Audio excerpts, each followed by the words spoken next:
सच्चिण भावेण तुम्हे को कहणो सच्चे भावेण तुम्हे को कहणो नमो तु गुरुवरम नमो तु गुरुवरम नमो तु गुरुवरम नमो तु गुरुवरम को कही दी मुनिवरो सुनंतिनो को कही दी मुनिवरो सुनंतिनो सच्चिण भावेण तुम्हे सुनावहनो सच्चे भावेण तुम्हे सुनावहनो नमो तु गुरुवरम नमो तु गुरुवरम नमो तु गुरुवरम। बोलिए पंच परमेष्टि भगवान की, भगवान महावीर स्वामी की, परम पूज आचार्य गुरुवर श्री विद्यासागर जी महाराज के, परम पूज आचार्य श्री समय सागर जी महाराज की, अहिंसा परमो धर्म की। अपने जीवन को सुखी बनाना है तो धर्म के सच्चे मार्ग को अपनाना होगा। धर्म करत संसार सुख धर्म करत निर्माण धर्म पंथ साधे बिना। आगे क्या बोलते? नर त्रियंज समान। मैं समझ रहा था कि शायद आपको पता ना हो या फिर हमें पता ना हो। धर्म करत संसार सुख धर्म करत निर्वाण और धर्म पंथ साधे बिना नर त्रियंच समान। धर्म के अभाव में हमारे जीवन का कोई महत्व नहीं है। धर्म यदि हमारे जीवन में है तो जीवन का हमारा कल्याण सुनिश्चित है। सबसे पहली आवश्यकता है पाप वृत्ति से दूर हटना। जब तक पापात्मक वृत्ति से हम जुड़े रहेंगे तब तक धर्म सच्चे अर्थों में कर ही नहीं पाएंगे और हम धर्म का लाभ भी नहीं ले पाएंगे। धर्म का लाभ वही ले पाता है जो पाप से दूर रहता है। यदि तुम्हारा बर्तन गंदा हो और उसमें दूध रखा जाए तो क्या होगा? पीके जैन साहब, पात्र गंदा हो और दूध रखा जाए तो दूध फटेगा कि रहेगा? आप प्रवचन सुनेंगे तो कल पूछेंगे क्या बोला था, तो आप बता पाएंगे। पात्र को साफ रखना है, उसी तरह से जीवन को भी साफ रखना है। जीवन साफ होगा, जीवन का निहाल होगा। और जीवन में पाप रहेगा, जीवन का कभी कल्याण होने वाला नहीं है। आप क्या चाहते हो? पाप को साफ करना कि पाप को जोड़ना? बोलो महानुभाव, बोलो।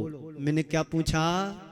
आप क्या चाहते हो? धर्म की पाप, पुण्य की पाप, धर्म की अधर्म, सुख की दुख, लाभ की हानि तय तुम्हें करना है। लाभ चाहिए कि नुकसान, पुण्य चाहिए कि पाप, सुख चाहिए या दुख?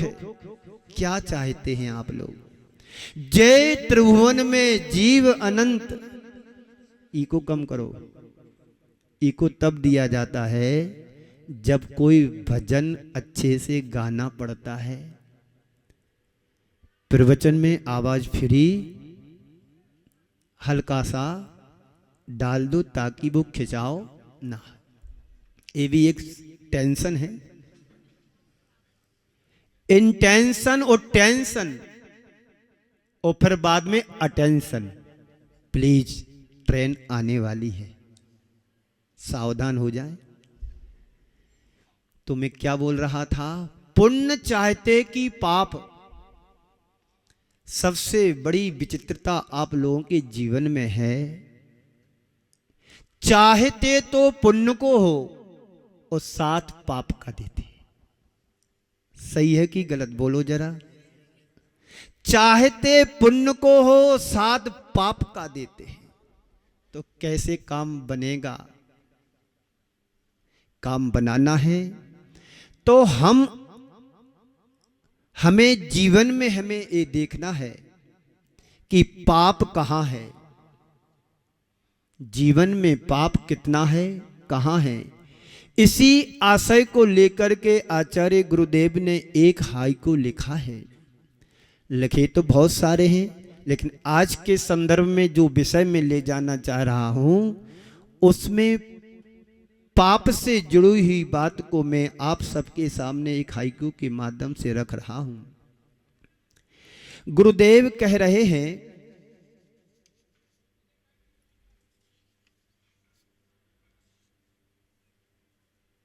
पूर्ण पथ लो, पाप को पीट दे दो।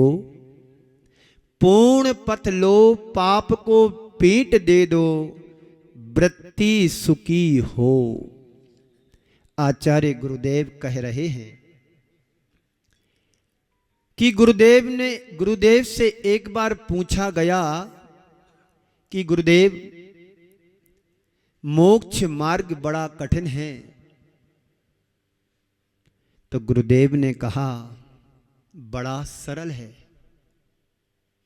किसी ने पूछा, आचार्य श्री गुरुदेव, मोक्ष मार्ग बड़ा कठिन है। शायद आप लोगों को भी कठिन लग रहा होगा कि एक बार भोजन लेना, जैसा मिले वैसा लेना, जो दे दिया उतना ले लिया, जब दिया तब ले लिया, जितना दिया उतना ले लिया, ठंडा दिया तो ठीक, गर्म आया तो ठीक, अनुकूल आया तो ठीक, प्रतिकूल आया तो ठीक। पैदल चलना, बिना जूते चप्पल के चलना, सर्दी गर्मी बरसात के दिनों को झेलना, और तो ठीक, दूर की बात है, और समाज के लोगों की बातों को भी झेलना। दर्शन करने कब आते हैं? दर्शन करने कम आते हैं, लेकिन देखने जरूर आते कि महाराज क्या कर रहे हैं। बड़ा कठिन है मोक्ष मार्ग, पर हमारे गुरुदेव कह रहे हैं बड़ा सरल है। पूछा कैसे? तो गुरुदेव कहते हैं, जिधर तुम्हारा मोह है उधर तुम पीठ कर लो, और जिधर पीठ है उधर मुख कर लो।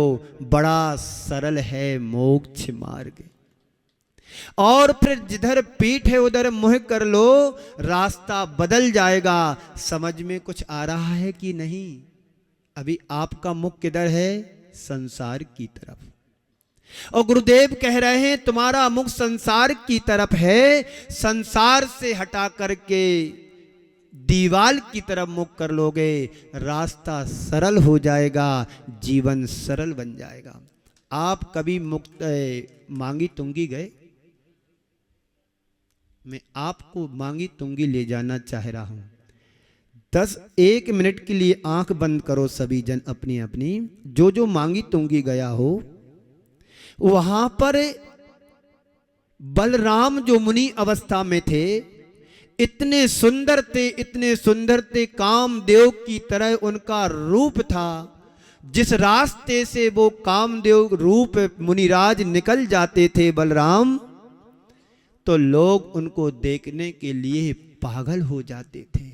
ऐसा कहा जाता है, वो पढ़ने भी मेरे लिए आया है, कि वो जहां से निकलते थे महिलाएं देख करके पागल हो जाती थी। यदि कोई महिला पानी भरने के लिए जा रही है तो बच्चों को रस्सी में फंसा करके कुएं में डालती थी, गगरा कलश को फंसाने की जगह इतने बेहोश हो जाते थे उन बलराम को देखने के लिए। तो इसीलिए उनने सोचा यदि मेरे इस रूप से यदि ऐसा होता है तो इस रूप के लिए धिक्कार है। अब मुझे संसार की तरफ नहीं देखना है, संसार से हट करके परमात्मा की तरफ ध्यान करना है। और वो मूर्ति ऐसी वहां पर बना दी मुनि अवस्था की कि पीठ तो संसार की तरफ किए हुए हैं और मुख अपना दीवाल की तरफ किए हुए, जो गए हो उन्होंने देखा होगा। तो सही बात बोलना, अभी तुम्हारी दृष्टि किधर है? संत कहते हैं अभी हमारी दृष्टि संसार और सांसारिकता की तरफ है।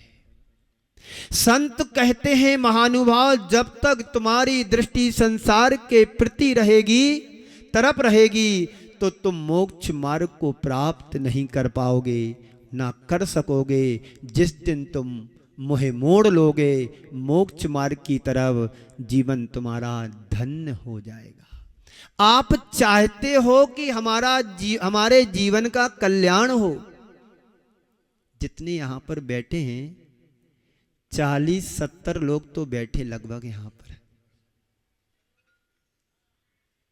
इतने तो होंगे। तो मुझे लगता है ये सब मोक्ष मार्ग पर चलने वाले हैं।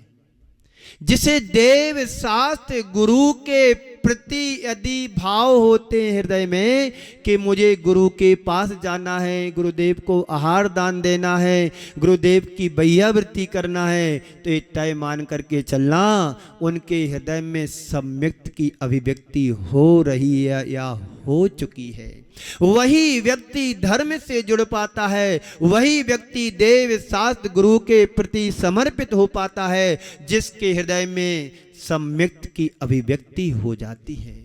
सम्यक दर्शन वह वस्तु है जो हमारी दृष्टि को समीचीन बना देती है। आप लोग दृष्टि वाले तो हो गए हैं, पर अंदर की दृष्टि बदलने की जरूरत है, दृष्टिकोण को बदलने की जरूरत है। इन आंखों से तुम संसार को देख सकते हो, इन आंखों से संसार के पदार्थ और वस्तु और व्यक्ति को देख सकते हो, लेकिन अंतरंग को देखने के लिए हमें एक प्रज्ञा की चक्षु की जरूरत है। वो है सम्यक दर्शन, उसे बोलते समीचीन दृष्टि। जिस व्यक्ति के हृदय में घटित हो जाती है, वही व्यक्ति संसार में ना रह करके संसार से पार होने की व्यवस्था बना लेता है। आप लोग संसार से पार होना चाहते हैं तो धर्म रूपी नाव पर सवार होना पड़ेगा, और जब धर्म की नाव पर सवार होगे तो निश्चित एक दिन तुम संसार से तुम पार हो जाओगे। कभी किसी जमाने में जब रामचंद्र जी के लिए नदी से पार होना था, गंगा नदी से पार होना था, तो खेवट को बुलाया था और खेवट ने श्री राम को बैठा करके नदी से पार कराया था। और जब नदी से पार कराया, उस पार जाने के बाद रामचंद्र जी ने सीते की तरफ दृष्टिपात करते हुए कहा, सीते इसे कुछ उतराई दे दो। यहां पर भी एक जोड़ी राम और सीता की बैठी हुई है। बिल्कुल राम और सीता जैसे लग रहे हैं। वनवास में गए थे, मुकुट हार राजसी वेशभूषा में। जब वनवास गए थे तब तो गेरुआ कपड़े पहन करके गए थे, और सीता भी साधारण वस्त्रों में थी। तो मैं कह रहा था, तो उन्होंने इशारा किया कि इस खेवट के लिए कुछ उतराई दी जाए। सीते ने श्री राम के भावों को समझते हुए अपने हाथ की मुद्रा को उतार करके दिया। श्री राम के हाथ में थमाते हुए दिया कि ये उतराई दे दो। और जैसे ही राम ने उस अंगूठी मुद्रा के लिए खेवटिया की तरफ बढ़ाया, उस खेवटिया ने दोनों हाथ जोड़ करके चरणों में घुटने टेक दिया, प्रभु अपराध मेरा क्षमा करें, मुझे अंगूठी उतराई नहीं चाहिए। जिस प्रकार से मैंने तुम्हें नदी से पार कराया, उसी उस विध मुझे इस संसार सागर से पार करा देना, और मुझे कुछ नहीं चाहिए। एक किसका प्रभाव? धर्म का प्रभाव। धर्म यदि हमारे जीवन में आ गया तो निश्चित मान करके चलना, आग की नदी तो पार होगी होगी, संसार सागर से भी एक दिन पार हो जाएंगे। जितने भी महापुरुष संसार से पार हुए हैं, सब धर्म की नाव में बैठ कर के ही पार हुए हैं। और जो भी पार आज तक हुए हैं, कर्मों से मुक्ति पाकर के पार हुए हैं। आचार्य कुंद देव एक गाथा के माध्यम से कह रहे हैं कि संसार में व्यक्ति कर्मों से कैसे बनता है और संसार से कर्मों से छूट करके उस पार कैसे जाता है। तो वो एक गाथा के माध्यम से हम सभी को सुना रहे हैं। रत्तो बंददिकम्मम, रत्तो बंददिकम्मम, मुंचति जीवो विराग संपन्नो, ऐसो जिन उपदेशो तम्मा कम्मे सुमारजय। हे भव्य आत्मन, कर्मों से मुक्ति पाना चाहता है तो वीतरागता से जुड़ो। आज तक इस संसार में, संसार से जो पार हुए हैं वो कर्मों से मुक्त होकर के हुए, वीतरागता के द्वारा कर्मों को मुक्त करके, कर्मों का क्षय करके इस संसार से पार हो गए। और आज तक संसार में जो भटक रहे हैं, रुल रहे हैं, परेशान हो रहे हैं, वो कर्मों से बने हुए हैं। तम्मा कम्मेसु मारत जाए। हे महानुभाव, हे आत्मन, राग मत करो, द्वेष मत करो और वीतरागता से अनुराग कर लो, जीवन धन और बेड़ा पार हो जाएगा। तो पाप से बचो। किससे बचना है? पाप से बचना है। कैसे बचोगे पाप से? कैसे बचोगे? जब धर्म की शरण में आओगे। अन्यथा शरणम नास्ति तुमेव शरणम। हे प्रभु, आप ही शरणभूत हो, आपके अलावा इस संसार में कोई दूसरा शरणभूत नहीं है। तो जिस दिन मुह मोक्ष मार्ग की तरफ हो जाएगा मेरा, जीवन हमारा निहाल हो जाएगा। बात पाप की है, पाप को समझने की है और पाप से बचने की है। इसी आशय को रखते हुए जो हाई को मैंने आपके सामने गुरुदेव का रखा, कह रहे हैं पूर्ण पथ लो, यानी मोक्ष मार्ग पर चलो। पाप को पीठ दे दो, यानी पाप से मुख मोड़ लो। वृत्ति सुखी, यानी जीवन सुखी हो जाएगा। क्या कहा? जीवन को सुखी बनाना है तो मोक्ष मार्ग को स्वीकार करो। 4 शब्द हैं। पाप करना, पाप तजना। पाप करना, पाप तजना, पाप काटना और पाप भोगना। 2 कारण तो तुम्हारे साथ अभी जुड़े हुए हैं। पाप करते भी हो और पाप भोगते भी हो। बोलो, ईमानदारी से बोलो, आवाज में थोड़ी मधुरता लाओ। पाप करना, पाप भोगना हर व्यक्ति के साथ ये लगा रहा है, लग रहा है, लगा हुआ है। पाप हम करते हैं, पुराना पाप भोग रहे हैं। कोई असाध्य बीमारी जीवन से जुड़ जाए तो क्या कहते हैं, कितना तीव्र पाप कर्म का उदय उसके जीवन में आया। इतना अच्छा था, अचानक बीमारी आ गई, दिखाने के लिए गया, 3 नली चोक निकली। होता ना ऐसा, कई बार हो जाता है ऐसा। अच्छे थे, थोड़ा सा चक्कर आया, दर्द हो गया सीने में, डॉक्टर को दिखाया, अब तो इनका ऑपरेशन हो गया, होगा। ये क्या आ गया? पाप भोग रहे हैं। खाते खाते व्यक्ति सो करके रह जाता है, उठ नहीं पाता है। किस कर्म का उदय आया? पाप कर्म का उदय आया। भरा पूरा परिवार छोड़ करके चला गया। पाप हम करते भी हैं और पाप भोग भी रहे हैं। तो पहले और आखिरी वाली दोनों बातें तुम्हारे जीवन से जुड़ी हुई हैं। क्या हो रहा है? पाप कर रहे हैं और पाप भोग भी रहे हैं। गुरुदेव कहते हैं जो करोगे सो भरोगे। जैसा फसल, जैसा बीज तुम जमीन पर बोगे तो उसी की फसल लहलहा करके आएगी। वही फसल तुम्हें काटना पड़ेगी। तो संत कहते हैं जैसे कर्म हम करेंगे उन कर्मों को भोगने के लिए हमें तैयार रहना पड़ेगा। तो गुरुदेव कह रहे हैं यदि तुम पाप चाहते हो और यदि पाप नहीं चाहते हो तो क्या करो? पाप की मशीन को बंद कर दो। पुण्य चाहते हो तो पाप की मशीन को बंद कर दो। तो जो कुछ भी आएगा सिर्फ पुण्य और पुण्य ही हमारे जीवन में आएगा।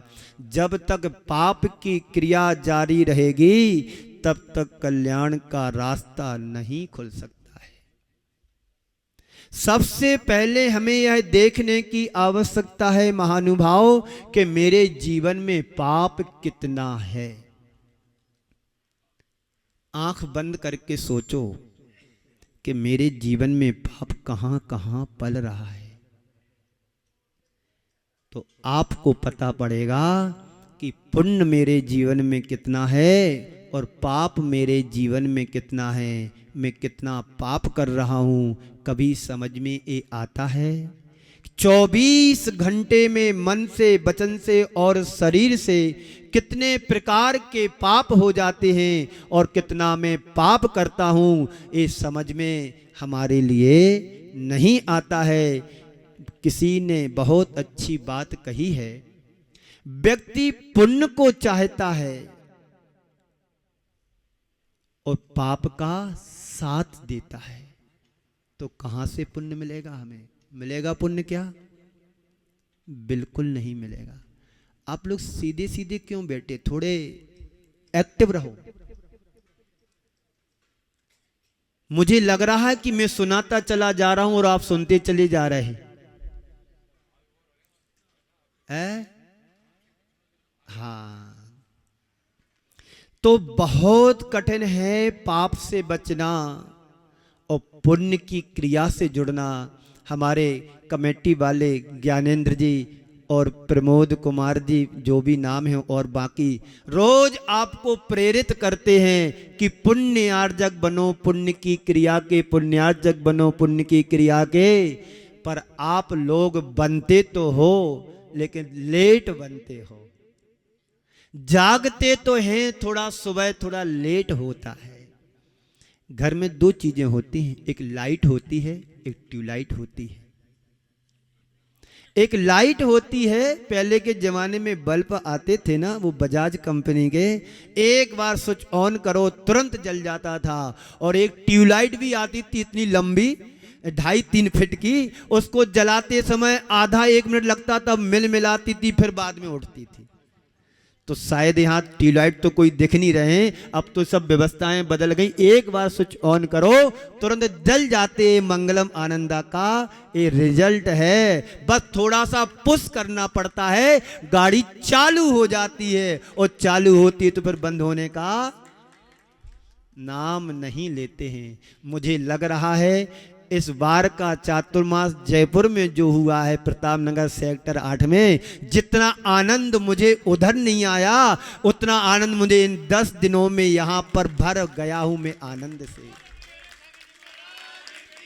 क्योंकि उत्साह आप लोगों का मुझे मिलता है, मेरा उत्साह उससे 100 गुना 1000 गुना बढ़ जाता है। रिस्पॉन्स मिलना चाहिए। आपने कभी सम्मेलन देखा होगा ना, कवि सम्मेलन जो कवि आता है कवि कविता पढ़ने के लिए, यदि उसकी आपको तालियों का रिस्पॉन्स मिलता है तो उसकी कविता और बढ़ जाती है, उसका उत्साह और बढ़ जाता है। यही हाल साधु संतों का है। आपकी प्रेजेंटेशन अच्छी होगी तो संत अपने आप से खुल करके देता है तुम्हारे लिए। तुम 100 लोग मिलकर के मुझे देते हो, मैं अकेला सबकी भावनाओं के एब्जॉर्ब करके आपको ही लौटा देता हूं।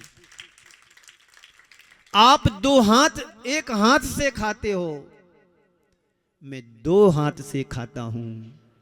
आप बार बार खाते हो फिर भी डिस्चार्ज हो जाते हैं, मैं 1 बार खाता हूं और आप लोग इस मनोभाव से भर करके खिलाते हो। वो बैटरी 24 नहीं 72 घंटे तक फुल चार्ज रहती है, डिस्चार्ज होने का नाम ही नहीं लेती है। तो पाप से बचो, धर्म से जुड़ो। ये तभी होगा जब हमारे जीवन में धर्म अवतरित होगा। अभी हम धर्मी बन चुके हैं, धर्मात्मा बनना बाकी है। इसलिए धर्म करत संसार सुख, धर्म करत निर्माण। धर्म पंथ साधे बिना नर त्रियंच समान।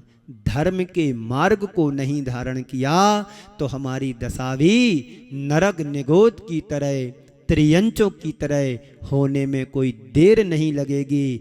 इसलिए समय रहते हम अपने जीवन को धर्म से जोड़ लें, धर्म की डोर को पकड़ लो, धर्म की नाव पर बैठ जाओ तो इस संसार सागर से पार हो जाओगे। जन्म जन्मांतरों में जमे हुए कर्म को यदि काटना चाहते हो, कर्मों की निर्जरा करना चाहते हो तो धर्म और तपस्या के बिना नहीं हो सकती है। 2 प्रकार की निर्जरा हमारे जीवन में होती है, एक साविपाक निर्जरा, एक अविपाक निर्जरा। साविपाक निर्जरा वह है जो समय से कर्म झड़ते हैं और झड़ कर के फल दे कर के चले जाते हैं, उसमें तुम्हारा कोई पुरुषार्थ नहीं होता है, पुरुषार्थ अपेक्षित नहीं होता है। लेकिन जो अविपाक निर्जरा है, समय से पहले कर्मों को जो बुद्धि पूर्वक झड़ा देता है, त्याग और तपस्या करके, वही सच्ची निर्जरा मानी जाती है बंधुओं। तो हम संसार में भटक रहे हैं, संसार में लुढ़ रहे हैं, संसार में घूम रहे हैं, तो पाप के कारण, कर्मों के कारण हम संसार में भटक रहे हैं। अब बहुत भटक लिया है जयपुर में, अब आगे चलना अजमेर। जयपुर घूम लिया, देख लिया। कहाते बुंदेलखंड में एक कहावत है, हड़िया में हाथ नहीं डाला जाता है, एक चावल को देख करके मालूम किया जाता है पूरी हड़िया पकी कि नहीं पकी। मुझे मंगलम को देख लिया, पूरा जयपुर बहुत अच्छा है। अब जयपुर देख लिया, अब आगे भी चलो, दूसरों को भी पानी देना चाहिए, दूसरों की फसल भी सूख रही होगी, वहाँ पर भी थोड़ा सा पानी धर्म का दे दिया जाए तो जीवों के अंदर थोड़ी सी जान आ जाए। बहुत अच्छा आप लोग लाभ ले रहे हैं, ये लाभ निरंतर लेते रहना है। साधु संत तो स्थायी नहीं रह सकते हैं, साधु संत कुछ दिनों और महीनों के होते हैं। बाकी शास्त्र और गुरु की बेदी बना शास्त्र और देव की बेदी बना करके हम स्थायी रूप से रख सकते हैं, पर गुरु के लिए हम थोड़े दिनों के लिए ही लाभ ले पाते हैं। लेकिन एक बात ध्यान रखना, थोड़े दिन का लाभ ही सही, लेकिन तुम्हारे पूरे वर्ष भर की बैटरी को चार्ज कर देते हैं। इतना लाभ आप लोग ले लेते हैं और कभी बीच में डिस्चार्ज भी होने लगती है, तो जो जिस गुरु से जुड़ा है उसके पास जाकर के आशीर्वाद ले लेते हैं, अपनी बैटरी को चार्ज कर लेते हैं। यहाँ पर बहुत सारे श्रावक आचार्य गुरुवर विद्यासागर जी के संग से जुड़े हुए हैं। मुझे जब खुशी होती है, जब हमारे संग का तुम नाम लेते हो, जय बोलते हो, तो मुझे लगता है कि अपना कोई मिल गया। अपना कोई मिल गया। जहां अपना कोई मिल जाता है, सारे दुख दर्द व्यक्ति भूल जाता है, आधा दुख दर्द उसका दूर हो जाता है। एक गुरुओं का आशीर्वाद है, आचार्य गुरुदेव की हम सभी के ऊपर परम अनुकंपा कृपा रही, नहीं तो हम भी आप जैसे कहीं पर बैठे होते, गोरख धंधे में फंसे होते। ऐसे गुरुओं का उपकार जीवन में कभी भुलाया नहीं जा सकता है। यदि आचार्य गुरुवर यहाँ पर नहीं आए होते राजस्थान, तो ये श्रवण संस्कृति भी हमें देखने को नहीं मिलती।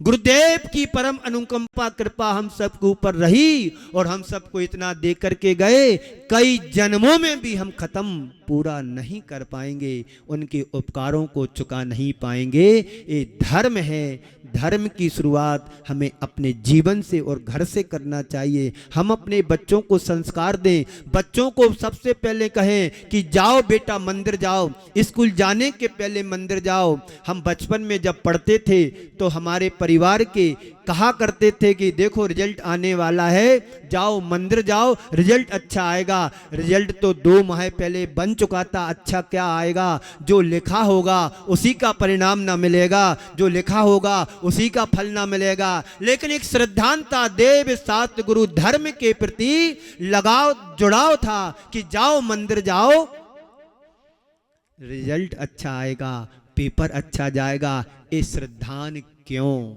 इसलिए कि हमारे संस्कार जन्म जन्मांतरों के पड़े हुए हैं, धर्म के। माता पिता से मिलते हैं, कुछ देखने से मिलते हैं, कुछ संगति से मिलते हैं, कोई संसर्ग में आने से मिलते हैं। मैं भी एक अनगढ़ पत्थर की तरह था, जब साधु संतों का सानिध्य मिला, संसर्ग मिला, संपर्क में आए, तो उनके संपर्क में आने के बाद मैं आपके बीच पहुंच पाया हूं। और गुरुदेव का आशीर्वाद और उनका वरद हस्त नहीं मिला होता तो क्या मैं यहां पर होता?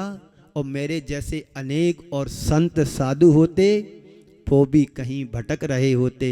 गुरुदेव का उपकार हम कभी चुका नहीं पाएंगे। उन्होंने जो हमारी समाज के लिए और हम लोगों के लिए चेतन अचेतन कृतियों को इतना दिया है, जिसका उपकार कई सदियों में देखने को नहीं मिला। आचार्य शांति सागर जी महाराज हो गए, उतना बड़ा उपकार उनका नहीं रहा। उपकार तो हर गुरु का रहता है, लेकिन जो गुरुवर विद्यासागर जी ने हम सबको दिया है, समाज के लिए, देश के लिए, राष्ट्र के लिए और सब के लिए जो दिया है, वो किसी भी सदी में किसी संत ने नहीं दिया। मेरे गुरुदेव हैं इसलिए मैं नहीं बोल रहा हूं, जो दिया है वो सबको दिख रहा है। आज हमारी भटकती हुई समाज के लिए धर्म की राह पर लाने के लिए श्रेय जाता है तो साधु संतों को जाता है, गुरुओं को जाता है। आज इस आपाधापी में भटकती हुई हमारी युवक युवतियां, आप रोड पर जाकर के देखो, हमारी आंखें शर्म के कारण झुक जाती हैं, पर उनकी शर्म कहीं और चली गई। फिर भी हमारी समाज सुरक्षित बची हुई है। तो पाप से डरो, पाप तुम्हें हे लगने लगेगा और एक पल में सब छूट भी जाएगा। मुझे एक उदाहरण याद आ रहा है, समय भी क्योंकि 40 मिनट होता है, होने को जा रहा है, 10 मिनट बाकी है, मैं अपनी बात को समेट रहा हूं। आप कोलकाता कभी गए होंगे, वहां पर बेलगछिया का मंदिर बना हुआ है। उस मंदिर का निर्माण एक ही व्यक्ति ने कराया, उसका नाम था हुलासी राम। हुलासी राम वो अपने जमाने के बड़े अय्यासी व्यक्ति थे, एक बिगड़ा हुआ व्यक्ति था। जब उनसे किसी ने पूछा, किसी ने कहा उनसे कि आपने अपने जीवन भर इतना सब कुछ पाप किया है, अब तुम्हारा अंत समय आ रहा है, कुछ अच्छा सा कर लो जिससे तुम्हारा भव भवांतर सुधर जाए। उसे बात वो लग गई, उसे बात घर कर गई। पैसा अनाप शनाप था, कोई कमी नहीं थी, खूब पैसा उसने बर्बाद भी कर दिया विषयों में, विषय कसायों में। अंत में उसने अपनी तरफ से एक सुंदर मंदिर को बनवाया। उन्होंने अपनी संपत्ति का एक भाग उसमें लगा दिया मंदिर में, बेल गछिया का उपवन मंदिर बना दिया, और वह उनके जीवन का टर्निंग पॉइंट भी बन गया। और इतना ही नहीं, उसी दिन से उसने सारी बुराइयों की तिलांजलि भी दे दिया, सब पापों को छोड़ दिया, एक झटके में तज दिया। बात पाप करने और तजने की है। करते करते जीवन बीत गया, अब तो कुछ पाप छोड़ने की बात भी होना चाहिए। यहाँ पर जितने बैठे सब धर्मात्मा हैं, धर्मी हैं, लेकिन अब शेष कुछ अंश में हमारे जीवन से पाप जुड़ा है, उससे भी मुझे हाथ जोड़ना है। खाने पीने में देखो, मर्यादित भोजन करें। जो अभिषेक पूजन नहीं करते हैं वो अभिषेक पूजन से जुड़ें। दिन में भोजन करें, मर्यादित करें, बाहर का होटलों का ना खाएं। कल मैं एक चौकी में गया, एक बहन जी बड़ी अच्छी सी मुझे नजर आई। मैंने बात उनको आहार देने के लिए आगे आ रहे थे, मैंने पूछा इशारे से, वो समझ भी गए कि रात्रि, हाँ रात्रि भोजन। महाराज श्री अभी तो मैंने चालू किया है। तो मैंने कहा 2 माह का रात्रि भोजन तो अभी करो, मेरे आहार देना है। ठीक है महाराज श्री, 2 महीने का त्याग कर देते हैं। ये तो चलो छोटी सी बात है। मैं आप लोगों से कहना चाह रहा हूं जो 60 को प्लस हो गए, 70 को प्लस हो रहे हैं, अब तो थमो। कितना खा लिया, अब खाते खाते जिंदगी गुजर जाएगी और इसी तरह जीवन चला गया तो गए काम से।